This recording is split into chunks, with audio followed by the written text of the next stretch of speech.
Une peau noire et des yeux bleus perçants. Étonnés, les Britanniques viennent de découvrir à quoi ressemblait leur ancêtre, l'homme qui foulait le sol d'Angleterre il y a 10 000 ans.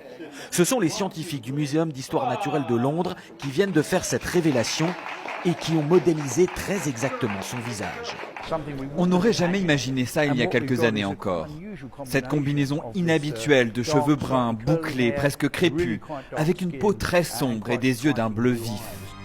La découverte du squelette de cet homme n'est pas récente. Il a été trouvé il y a plus d'un siècle dans les gorges du Cheddar, cette région du sud de l'Angleterre célèbre pour son fromage.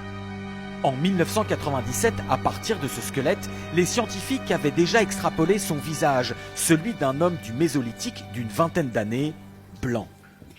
Mais les chercheurs d'aujourd'hui ont retrouvé un peu d'ADN conservé dans son oreille et avec les progrès du séquençage génétique ont abouti à ce résultat bien différent.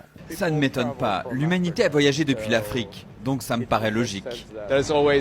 Ça va contredire ceux qui croient en une pureté qui n'a bien sûr jamais existé.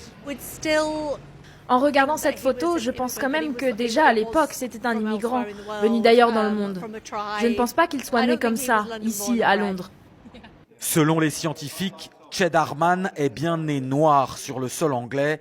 La généralisation de la peau blanche serait intervenue plus tard avec des vagues d'immigration plus récentes venues d'Europe du Nord.